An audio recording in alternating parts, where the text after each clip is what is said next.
Gentlemen, my name is RuffledRowlit, and today we're going to be taking a look at a bunch of Pokemon Gen 10 leaks. Yes, these are all real leaks, by the way. This is no fake bullshit, nothing like that. These are actual real leaks, which, disclaimer, by the way, there will be potential spoilers here that we're going to be taking a look at, because Pokemon Winds and Waves were just confirmed, and way back in 2024, there was a massive leak known as the Terra Leak. This was when somebody hacked into Game Freak, the company that makes Pokemon games, their servers, and got access to a gigantic amount of data, including Generation 10, also known as Pokemon Winds and Waves, which we now have seen. So I thought we'd go in here, take a look at this, see what it's all about, see what the leaks were, and break them all down for this video. So sit back, relax, and let's get started. So first things first, ladies and gentlemen, we're going to begin by taking a look at this page. Now, this is on PokeOS, the best Pokemon website on the internet, no doubt. Go check it out. And of course, I'm joined with my boy Suba and my boy Toyoko are here as well. So we're going to be taking a look at all this together.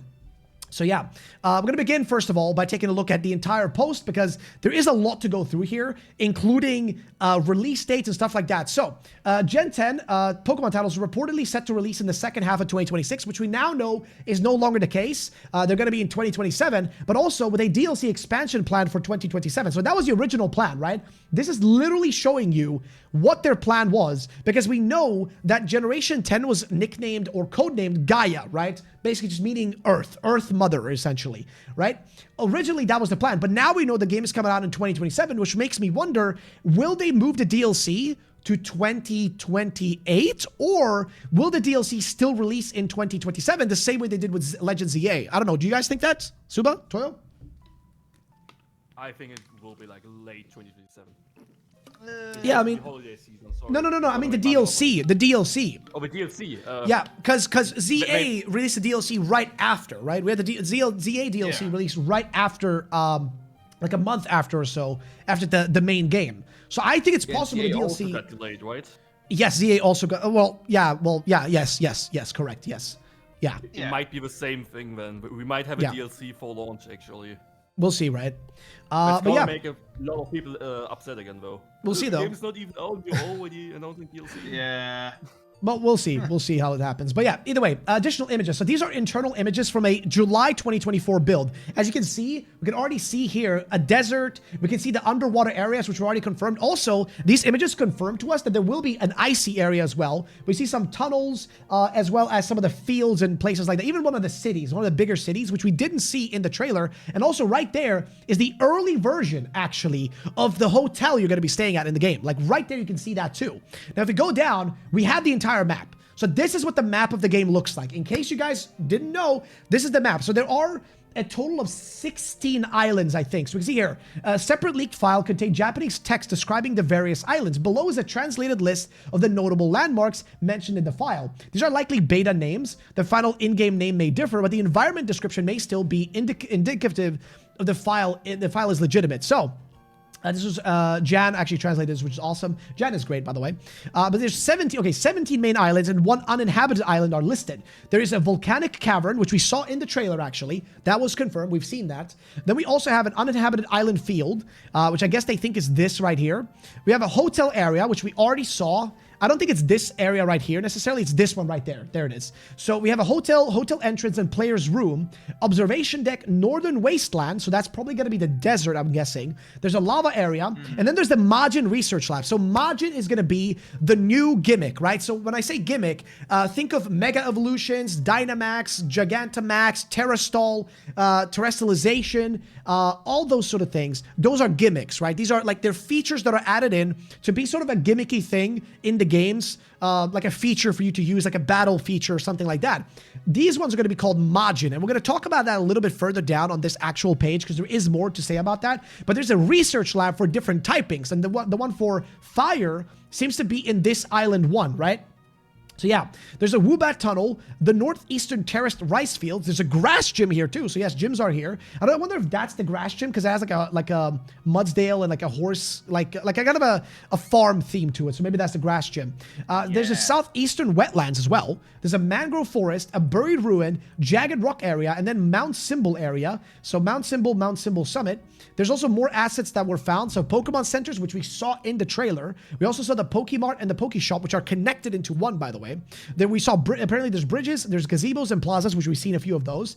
There's a ropeway and a cable transport. So I'm guessing the cable transport would be like a cableway, right? Like between maybe 2 islands or something for long areas, or maybe up to a mountain or something like that. Tree houses and tents. I hope and pray that maybe, just maybe, they might bring back like the same cable car that we had in like Ruby and Sapphire. If you guys remember the cable car that takes you to like the mountain. Yeah. That would be pretty sick. Also, something, I don't know about you guys, but I would love secret bases to return. I doubt it, but I think secret bases would be really cool to have in this game. Because it seems like the kind of game that would fit it. Next up, we have waterfront and court-like areas, relic and tower-like structures. We see a relic, like a tower-like mountainish looking thing over there. Poison swamp area, poison gym, lava area, grasslands. This is for Island 2 for the poison swamp. There's a grassland and ant-hilled fieldlands is what they're called for Island 3. Then there's an archipelago and Island 4. There's a snowy mountain area with a summit area, icicle snowfield, ice cave, and drifting ice area. That is for Island 5. There's a wasteland area, marsh area, dam power plant, and there's a Majin ice research lab, which is interesting. On Island 6 it's a desert. Area. So this is a desert. So I thought, okay, so the wasteland might not be the exact same desert. It might be 2 deserts then. So it's a sandy area, a rocky area, and a flying gym. Interesting. And then Island 7 has a rock formation island with a Goro Rock island and a fighting type gym. Island 8 is the capital city. So that's the big boy city where you go to. So the capital city was the headquarters of the main group of the game. There's a Pokemon Center headquarter. There's a tour company headquarter, boutique, TM shop, hair salon, herbal medicine shop. Island West Side has an Ivy jungle cave, lava area, a dark type gym, and a Majin research lab for ground types, and also the Will-O-Wisp caldera. Okay, you can already see here, and also here you get to see an image of how that like hoverboard is going to function, where it's connected to one of your Pokemon, and you're basically controlling the Pokemon itself and driving around with that, with your trainer kind of tailing along on the back. At least that's what they originally planned, but they may have scrapped this feature the same way they scrapped the Go-Goat ride in Legends ZA. I don't know if you guys remember that, right? Like there was a leak for that too. Yeah. Yep. Yeah. That's unfortunate. Yeah, true, because I would have loved to have Go-Goat in that game, but then I guess traversal would have been too quick. Because it was so central in Origin X and Y. Mm-hmm. So Island 9 is a jungle area with a normal type gym. Interesting, huh? Island 10 is a swamp area, which we saw that swamp in the trailer. The swamp is still there. That's on Island 10. There's just a swamp there.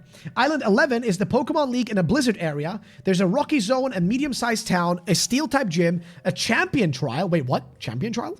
Pokemon League is here. Pokemon League Court is here. The blizzard area is here. A glacier lake and a forest area. Okay. Interesting. Island 12 has a desert area and a desert stadium, the Majin Research Lab, which is rock type, abandoned mine cave, a fieldland area, a ghost island. Oh, ghost island! Dude, oh my god, that would be so nice. Island. Yes, we haven't had like a proper ghost girl type thing in a bit now. I don't think, did we even have one in Scarlet and Violet? I don't even remember. Did we have a ghost girl, anything like that, or like a ghost area? Like, I don't think really, so. No. Not really, no. But no, yeah. We didn't have a graveyard or anything, no. Let's see. So then we have Island 13, Island of Thorns, Thorn Path, which is, that's pretty much all they say about it. Then there's a fairy island on Island 14 with a fairy type gym. We also have Island 15, which is, we have no info on it. Island 16 is a desert again. So there's like 3 deserts in this game. Island 17 is a jungle ruin, which that sounds interesting, and a plateau island. Then we have the open ocean area 1. Majin Research Lab is actually underwater or on the water maybe here. There's a psychic type 1 and Neon Abyss, which I don't know what that is. But yeah, there's also just a reference image here for whatever reason of Luminion underwater. There's open ocean areas. We did, true. 2, 3, 4, 5, 6, 7, 8. I guess this is what Luminion looks underwater at night, though. It's like literally like it's luminescent, right? I mean, which is awesome. Exactly, that's its whole theme, yeah. Then we have a Deep Sea 1, Deep Sea, all the way out to Deep Sea 10, and then a Legendary Temple for the Wind and the Legendary Temple for the Wave. So yes, these are probably where the legendary Pokemon are going to be located. So they say here, based on the leaked data from July 2024's internal build and the map structure, the game appears to begin on the capital island. From there, the player is taken to the airport and boards a flight that leads to an uninhabited island. Shortly after, the journey continues to the Hotel Island, which likely serves as the initial hub and starting area of this game. As with all leaked information from this build, this sequence is subject to change in the final version of the game. Then we have the game titles. At the beginning of the Terra leak, the official titles for Pokemon Generation 10 were still unclear. The only information initially surfaced about internal image listings the version codenamed Gaia K-Test and Gaia N-Test, which immediately sparked speculation with the community. Fans quickly theorized that the letters stood for Kaze and Nami, Wind and Wave, which we now know is true, right? And having a thematic focus on nature, the sea, and exploration, which is good. Pokemon needs exploration. Pokemon games need to focus on exploration, in my honest opinion. Now, the theory is further reinforced by leaked internal meeting scripts between Game Freak and the Pokemon Horizons anime team, which explicitly stated that the anime should avoid sea travel and island exploration to stop overlap with Gen 10 setting and themes. Which we know that from the previous leaks. Now, with the second wave of leaked material, commonly referred to as Terra Leak 2.0, new internal documents surface, significantly strengthening the case for the official Gen 10 titles being Winds and Waves, which we now know is true. One presentation and another document explicitly use the names Winds and Waves in reference to the project outline, its high-level creative direction. Rather than being simple placeholders, these names appear to be embedded with a broader conceptual framework, as we can see right here. Can skip through most of these things. So basically, presentation focuses on heavily on the idea of nature as a living system, building around the interaction between humans and Pokemon and the environment. Core visual and thematic keywords include wind, wave, weathers, ecosystems, exploration, and discovery, which are good things. Pokemon games need to focus on discovery, right? So, and again, they seem to be emphasizing those things. The material also highlights ambitions such as a world designed to expand endlessly. Maybe that's like, there was references to them potentially having generated islands, where the islands get generated on their own. A strong emphasis on weather systems, wind, sea, and natural phenomena. Exploration-driven gameplay across islands and environments. A structure closer to open world plus MMO rather than traditional linear routes. Oh, interesting. And then here, you can find a full presentation if you want to take a look at all these images. But this aligns perfectly with early speculation surrounding the internal versions codenamed Gaia K and Gaia N, which the community interpreted as references to Kaze, Wind, and Nami, Wave. With what was once dismissed as a fan theory now appears to be directly supported by internal planning documents. Taken together, the presentation, internal naming, and mood boards, the environmental focus, and all the points toward winds and waves. Again, we know these things now, right? And then here we had some test footage, actually, of, people that had access to the actual game early on. They also had internal test videos from Game Freak for early simulations of waves, which we've now seen what those waves look like, the wind as well, and underwater environments. Now, these technical tests further reinforce a strong thematic link to wind and wave, which again, we know now. Also, for the region of the game, right? So, according to the newly surfaced internal data, the original setting for winds and waves is inspired by Indonesia and Southeast Asia. Shout out to all my Indonesians, okay? Shout out to all my Indonesians. Now, this contradicts earlier reports that it was suggesting a Greek-based region, but we now know it's based on Indonesia as a concept. The leaked map shows a large archipelago-based world with approximately 54 islands of varying sizes. At this stage, only one city is visible, though this does not indicate that this is the only major settlement, which we now also know is not the only one. There's a whole hidden repository and logs and asset summaries, which we've done already a run-through of those. Gone through these. And now here is the big gimmick, right? So this is the gimmick of the game. In case you were wondering, what is the next thing? Megas, Dynamax, whatever? This is it. Majin, right? So this is a gift that showcases a new gameplay gimmick. Internally, it's codenamed Majin. The gimmick appears to be linked to weather-based moves or effects, though its exact mechanic, which makes sense, winds and waves, it's weather, right? It's weather-based. So its exact mechanic remains unclear based on available footage. There's still no confirmation about this mechanic or the shared video that has surfaced, taking everything with a grain of salt. Then they have the gyms and the types. So I want to say about this, we had some people say that apparently this Majin thingy is going to be like available to... Like, I think every Pokemon kind of has some version of it, but then there's going to be special Pokemon. So think about how every Pokemon can Dynamax, but not every Pokemon can Gigantamax, right? So something like that. Or like how every Pokemon can like Terrestrialize, right? Or something like that. But I think it's more close to like Dynamaxing. Not in what it does, but rather in how it functions, right? And how there's two different versions of it. One for everyone and one for specific Pokemon that makes them look different, right? Then they say here for gyms and types and structures. So apparently these gym types were previously inferred from asset data and are now confirmed. So, Grass type gym on Island 1, Poison Gym on Island 2, Flying Gym on Island 6, Fighting Gym on Island 7, Dark Gym Island 8, Normal Gym on Island 9, Steel Gym at 11, and Fairy Gym on 14. Then there's the Majin system, which is the champion trial thing, right? So the Majin system appears to be a distinct type-based gameplay mechanic, likely tied to environmental or transformation effects rather than traditional gym battles. You got a Fire Majin Research Lab on Island 1, an Ice one, a Ground one, a Rock one, and a Psychic one on the different islands. A Ghost-type Majin asset is also present in the asset list, but there's no mention in the map of a Ghost Majin Research Lab, but there is a Ghost area, as we read earlier, right? There's a Ghost area at least, so at least there's that. Then there's... Might also be a DLC thing. Maybe, potentially. Might come later, you know? Maybe, but then we have this though. Which I think kind of contradicts that. Nushi, right? Which are the Titans in this game. So you guys know how in Scarlet and Violet we have like the wild like roaming Titan Pokemon thingies in the story that you got to deal with the sandwiches and all that crap. Well, they're here again, right? So Nushi is a new concept for Scarlet and Violet. It was internal codes for Titans, the large boss encounters tied to the main story. In Gaia, new Nushi-related references appear in the assets. These types were not Titans in Scarlet and Violet, are newly associated with Nushi. Bug Nushi on Island 3, Electric Nushi, Island 5, Ghost Nushi, Water Nushi, and Dragon Nushi, which is apparently legendary. So I guess they confirmed it that the two legendaries are going to be Dragon types, which I guess is not that crazy, because given what they're based on, right, winds and waves, so makes sense. These locations are tentative.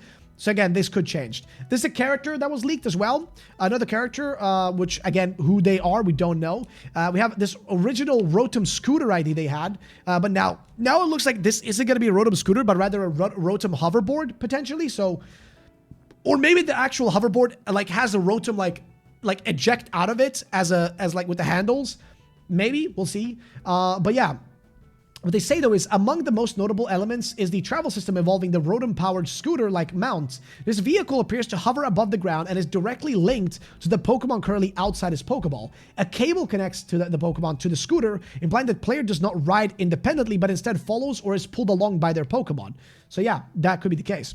Also, development timeline and beta build. So May 2021 is when the initial evaluations were started. So already back in 2021, they were already messing around with this ID and starting with some materials, which is interesting. Then 2021 July, early story script and narrative draft. So here is what they have to say though. The earliest known material related to Project Gaia dates back to May 2021, when the project existed primarily as an internal analytical exercise rather than the defined game concept. Now, these documents were created to organize ideas, explore long-term direction, and record the reasoning process behind Gaia's initial conception, with a strong focus on future R&D rather than immediate production.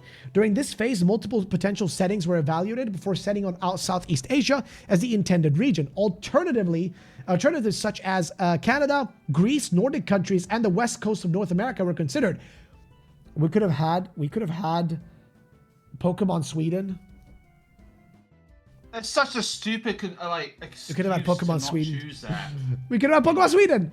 Oh well, it is. Yeah. It's not really an excuse though. There's no excuse here, Suma. Like there's just. That's what I'm saying. That's what I'm They saying. won't do it later. That's what I'm saying. Well, It's not an the excuse. reason why they didn't choose Canada because of all the stupid it would be essential for us to do it because of like the terrible history of the country. That has nothing to do with it, Suma. I think you're way off, brother. It's nothing to do with it. I think they just like tested to see like what would fit them the best, and I think they chose Southeast Asia because it maybe fit the idea of what they wanted to do. I don't think it has anything to do with the history of the countries whatsoever. Because if that was the case, they've already based it on the US, they based it on France, they based it on the UK. It's pretty bad history there, brother. But yeah, I don't think like there's necessarily like that's not the reasoning. I think it's more so just they tested to see like internally. Who knows? Okay. Those all might actually end up being like what they go for like a future game. So we could end up with a Canada region, a Greece region, maybe not a Greece region because islands, they're just doing islands now. So yeah. I doubt Greece. I could see West Coast America or Nordic countries next. Something like that could definitely be possible. By the way, by July 2021, these early considerations were distilled into minimal plot outlines. The goal was not to define a detailed story, but to establish a flexible framework that could expand alongside gameplay systems, preserve the open world direction introduced with Titan, and leave space for designers and writers to shape the project as the game develops. Which, I mean, yeah, that sounds reasonable. It was just early pre-production at that point, right? So it barely even counts as, you know, them working on it. It's just them testing things. Also, I just realized my chat just died, so I cannot even see what chat's saying, but I guess we'll be fine for now. By the way, next up, the following section is based on internal early narrative drafts dated back to July 2021, created during the initial conceptual phase of Gaia. So this is very early days we're about to read, okay? It's very, very early days. But yeah, here's what they say. The core theme, an endless story. At the heart of this early Gaia concept lies the theme of infinity, right? The story is framed as an endless cycle that began long ago and will continue far into the future. Past generation entrusts something to the present, and the present lives by what it has inherited, and in turn must decide what to pass on to the next generation. Wind and wave are described as invisible forces that move people forward, shaping nature, Pokemon history itself. These forces can bring prosperity and peace, but also destruction, disease, conflict, and the script openly acknowledges that the modern world is not a good one and asks whether it's truly worthy of being passed on to children. Survival is present not just as a gameplay concept, but as a message preparing the next generation to endure a harsh and unstable world. I actually like that plotline. I don't know about you guys. That actually sounds... It's way more adult than like all the other Pokemon games. It sounds more mature in what they're going for, right? It sounds way more mature. Sounds way more, you know, like...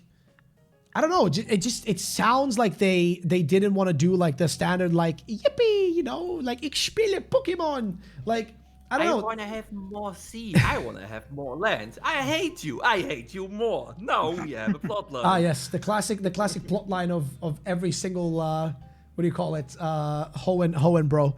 But like, I don't know. It's interesting to see that's what they were thinking about, right? The next thing they say though here is apparently the setting and regional inspiration. The setting is explicitly described as Southeast Asia, with Indonesia as a primary reference. The region is chosen for multiple reasons. Its island geography, suitable for exploration, a unique ecosystem, which is fair. Strong contrast between dense urban centers and untouched nature. The island structure is framed as ideal for a new open world system, encouraging discovery, travel, procedural variation. That's the big one, right? The fact that we have heard that they will do procedural like generation for certain stuff, which I'm curious to see how that's going to look and where they're going to use that. Jungles, weather, wind, waves are highlighted as major expressive and mechanical elements, reinforcing the idea of unseen natural forces shaping the world. Then we have the main characters, and this is big, right? So the protagonist is a 13-year-old city child living in a large metropolis inspired by Kuala Lumpur. The story deliberately avoids the traditional rural starting point, opting instead to begin in a modern city to create contrast. The protagonist travels with their mother, a working parent who wins a long-term vacation through a lottery, and a baby sibling who serves as a symbolic representation of the future generation. By the end of the story, the baby learns to walk and speak, reinforcing the theme of growth. Okay. Now, the local island child serves as a local island child serves as both a friend and a rival. Deeply knowledgeable about Pokemon and nature, this character represents a more harmonious way of living and forms a strong emotional bond with the protagonist. So the protagonist is 13 years old, a city kid from a large metropolis, going on a vacation because of a lottery win. The mother is age 33, a work-from-home parent raising 2 children in the city. She decides to take a long vacation after winning the lottery, hoping to relax and reconnect with her family. There's a baby, age 0, protagonist's infant sibling, who cannot walk at the beginning of the game. By the story's end, the baby learns to walk and talk. Friend or rival, age 13, a local child who lives on the resort island where the players visit, acts as both a friend and a rival, showing deep knowledge of nature. The design and dialogue reportedly differs depending on the player's chosen gender. Okay, so it's a Legends ZA thing, like Urbane and Tawny, right? I'm just confused. We have a mother. There's no mention of a father. We have a 0 years old like baby. That's literally Pokemon lore. There's no such thing as a father figure. Adopted. Sure. Okay, hotel chairman, age 75, the wealthy chairman of a nationwide resort chain. He once dreamed of a harmony between humans and Pokemon, but after a tragic incident involving his family, his ideals shifted towards aggressive and land development and resentment towards Pokemon. Interesting. Okay, so somebody yoinked his family, a Squirtle shot water gun, at his family, and they all drowned. So now he hates Pokemon. Okay. The Pokemon hold the family at gunpoint, basically. Yeah. And his son, or his heir, I guess I say son, yeah. Chairman's younger son is, or adopted child, who serves in a leadership role within the organization. He's age 15. Naive but well-intentioned, he respects his father deeply while struggling to understand the world's complexities. Then there's the land development team, the evil team. Just a construction group hired to expand land for profit. Unlike previous villainous teams, they lack strong ideals. They simply do their job for money, often complaining about their work. Okay. Then the professor, age 21, known known as the Survival Professor. Now, this young researcher works as the nature guide at the hotel. He studies the relationship between weather patterns and Pokemon capable of embodying the forces of nature. Although academically talented, his real-world survival skills are surprisingly limited compared to those of his experienced colleagues. Then we have the Seed Pokemon. So this is a big thing in the plot of this game, which we need to talk about, right? So, one of the most ambitious ideas in the Project Gaia presentation is the Seed Pokemon, a single experimental Pokemon designed to act as both a narrative core and a key gameplay system for Gen 10. Unlike traditional evolutions, this Pokemon has no fixed final form. Its appearance and development are shaped by growth. Okay, environment and player interaction, and near infinite variation. So it's basically a Pokemon that can generate into anything, and everybody will have a different version of it, right? Now, the presentation explicitly cites Spore, the game Spore. You guys know Spore? Like, down here, you guys know Spore? Spore. I love Spore. 100% So that's inspiration for the Seed Pokemon, though reinterpreted through Pokemon's emphasis on emotional bonding rather than pure simulation. The players encounter with the Seed Pokemon early in the coastal resort area. While considered rare, no one has ever witnessed its evolution. According to legend, it only begins to evolve when brought near the islands inhabited by the Storm and Wave legendary Pokemon, with its final form determined by how it's raised and guided. Crucially, the Seed Pokemon is not just a creature, but a system in the game, right? Its growth directly affects the world itself, procedurally shaping islands, environments, and ecosystems. It also functions as a progression gate, unlocking access to key locations, including the legendary islands. If retained, this system will represent one of the most radical departures from traditional Pokemon evolution, reinforcing Gaia's theme on growth, harmony, and interconnected relationships between humans and Pokemon. Next up, dude, we still have a lot to go through. Oh my lord! So we have the box. Go on. That could be very negative because, like, at the end of the day, there will be multiple versions of that, and there will be versions of this which will be way better than other versions of it. No, but I think you're missing it. It's not about strength. I think it's about strength. It's about shaping your journey. As in, I don't think it's about this Seed Pokemon is strong, blah blah blah. No, I think it's about literally. It's about, okay, so if you play the game, I think the way you should think about it is like this, right? If you capture maybe a bunch of fire types, right?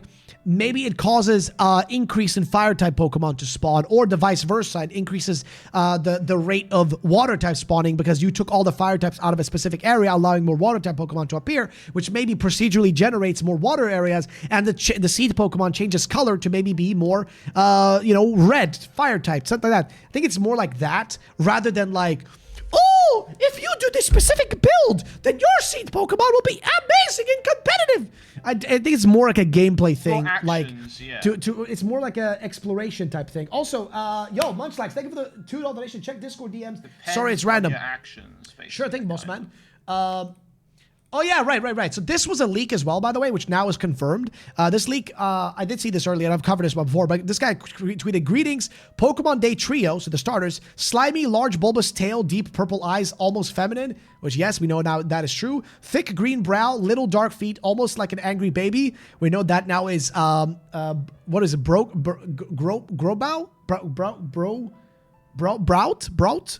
that's 2.0. What was it? Yeah, and then puffy front side, tongue constantly out. Yeah, that's I forget the name, man. Rowlit. But yeah, we know that is yes, that leak is real, by the way. That leak was real. So yes, they're all real leaks, guys. Like, leaks do happen. They are real. Bro. A brow bro. Okay, so next up they have the box legendaries for winds and waves. So they say here that they specifically define 2 package Pokemon, one for each version. So, Storm Wind Legendary, an elder guardian figure residing on an isolated storm-covered island. It guides humans and Pokemon through the power of wind and accepts only those who have properly raised the Seed Pokemon. The Wave Water Legendary, a counterpart elder figure living on a remote island surrounded by powerful seas. It embodies balance and guidance through the force of waves, and similarly judges the wordiness of the player. These legendaries are not portrayed as traditional villains or mandatory bosses. Instead, they act as moral or narrative gatekeepers, embodying the invisible forces that connect humans, Pokemon, and nature. So they're more abstract, sorry. Capturing or confronting them is not strictly required to reach the ending, okay, but is a necessity to achieve the true ending. Dude, multiple endings in Pokemon games would be peak.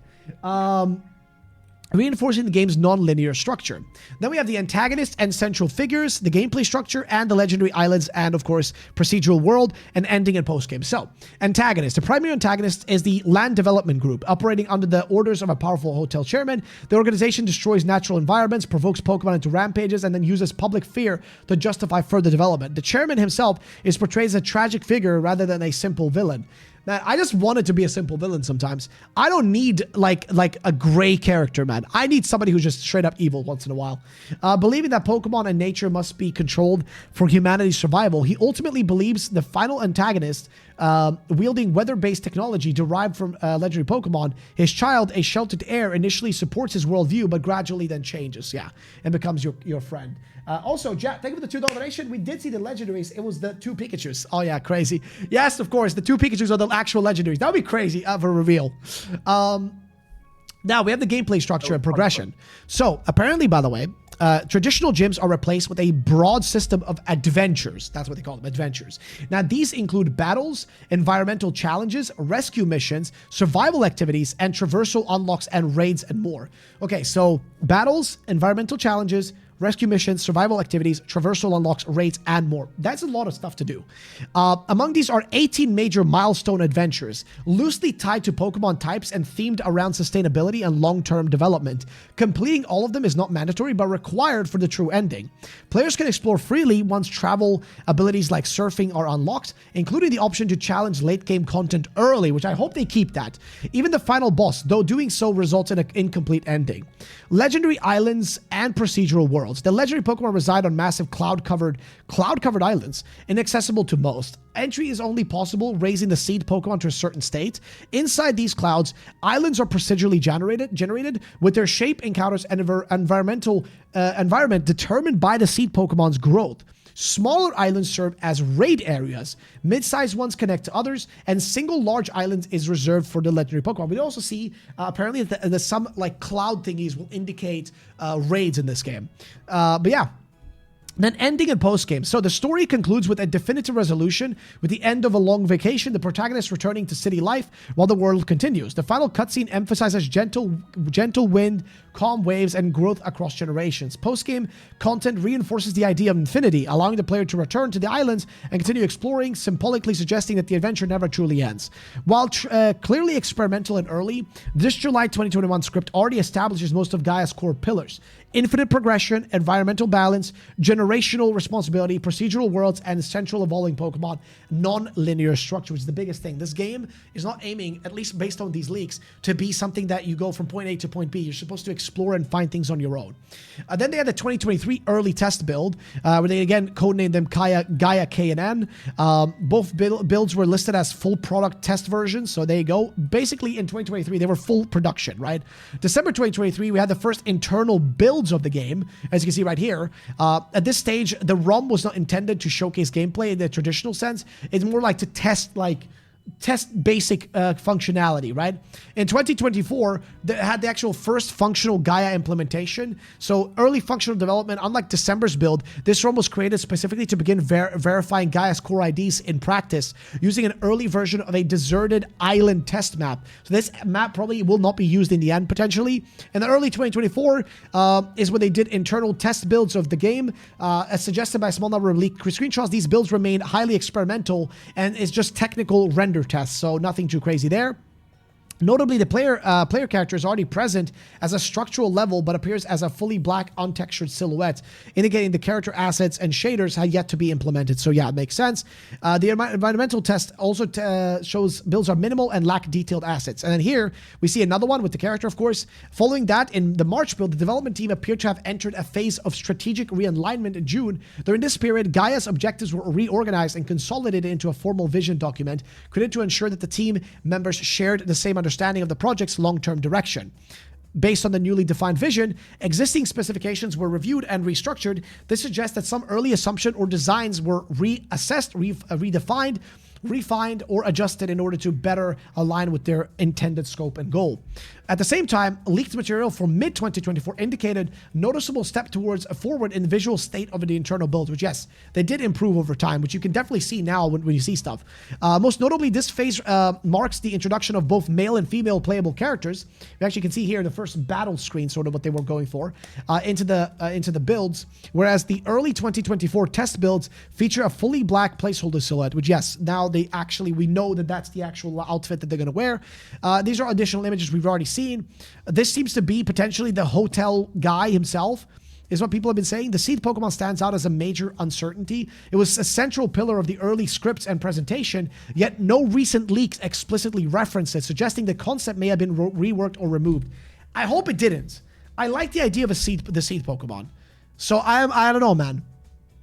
They also said that a partial continuity is the professor. A character believed to be the original professor has appeared in leaked material, which doesn't look like the original one, which is supposed to be younger.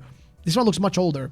But yeah, also there's a hidden repository with logs and assets, which was updated, and it includes a lot of different little things, but we're not going to be able to go through all of those because, again, there's not much I can say about them. The leaked files originated from an internal workflow that scans per 4 streams, detected files for extensions, etc. It's not important for now. And then there was an update for the gym assets where they had grass, poison, flying, fighting, dark, normal, steel, and fairy listed out.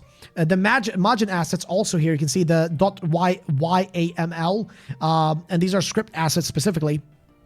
And again, not too much crazy stuff. We already know most of these. Also, this would correspond, like what they did here, Nushi in Scarlet and Violet reference, right? So these, you guys remember the Titans, whatever. And then here, the Nushi are going to be Electric, Water, Bug, Ghost, right? And I guess the Dragon and Ground for the Legendary, I'm assuming, right? Now, based on the updated understanding of the Nushi, as a returning Titan-style system, it is now clear that the earlier assumption about a clean, non-overlapping type partition is no longer holding. While Gaia's asset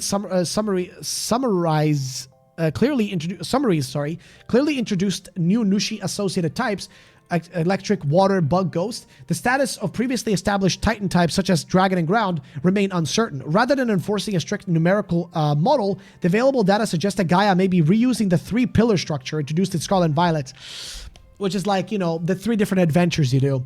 Iterating on it. I mean, I hope they don't make it like mandatory. That's the main thing. Don't make it like mandatory that you have to do them all in a specific way or anything like that. Like, oh man, like I don't want them to do that. But yeah, either way. Moving on, biomes. We have desert, which is 5 variations. Grassland 2, snowfield 2, volcano 2, wetlands 2. World structure, capital city, literally just internally known as capital city. Major urban areas. We already went through these. I think we already went through all these earlier. Now, according to the latest leaks, Pokemon Winds and Waves is reportedly being developed with a budget of around 3 billion yen, approximately $20 million. So, making it one of the most expensive mainline Pokemon projects to date. Compared to most games, that's 20 million is actually not a lot, which I know it sounds crazy, but most games nowadays, that's not a lot. One of the most exciting aspects is that all of Pokemon games, game world, appears to be interactable and many are rideable, bringing back and expanding a traversal mechanic seen in Pokemon Legends RC. This suggests a more open and dynamic world where players can explore freely land, air, and sea using their Pokemon partners. Interestingly, the Pokemon Wind and Waves seem to feature a non-linear progression. Again, we've read most of that. Also, internal Game Freak presentation materials indicate that Project Gaia marks a significant shift in how development environment itself is treated. In previous projects, such as Ikaku, Legends ZA, improvements to tooling and workflow were often deprioritized in order to focus on delivering features. Over time, this approach led to increasing frustration among developers, particularly around usability, stability, and overall comfort during development, which, yes, Game Freak has always had an issue where they have a lot of people coming in and out. But the people who are developing the games, like the actual people who program, organize, make the engine, program the engine, code everything, they have to go through pure hell, having to constantly like iterate on the same thing that somebody left behind from before. There's no stability. And like, I think it seems like here, based on this, they have found a more stable way of doing things. A central element of this effort is the Pokemon Engine, an internal engine designed exclusively for Pokemon titles. Rather than aiming to be a general purpose solution, the engine is built around the specific needs of Pokemon development, including ROM-based iteration, established internal pipelines, and a day-to-day workflow used by the team. So that's good. I know also Pokemon and Game Freak do tend to outsource a lot of work nowadays, which, you know, that always can add a little bit of stress and problems, but it is what it is. Also, This is some early things we've read from before. The code names we already know. The recent test builds, the island theme. Again, we know most of these things. And these are conversations. If you want to stop here and pause the video and read these conversations between Omori, Sugimori, and the other people at the company, I think talking with about the project, but also talking to the anime team about what not to do. So you can pause it right here if you want to read all of this. It's a lot to go through, but basically what they say right here is that all of this, of course, adds to the various hints from Ku, who mentioned too much water, which we now know what that's referring to. It's an island-like place, you know what I mean? But yeah, I think that pretty much summarizes most of all of this. I think we've gone through most of the important stuff for the most part. If I missed anything, I will make updates in the future, of course, because this is not the only thing. Again, if you guys haven't been to the official website, of course, for Winds and Waves, we now know that this is from the actual, like, you know, leaks. We now know it's real. Like, we literally know this is real. So, again, I'd love to know your guys' thoughts and opinions in the comment section down below. If you're watching this on YouTube as a video, thank you for watching very much. I appreciate it. And yeah, that's going to be it for today. See you guys in the next video.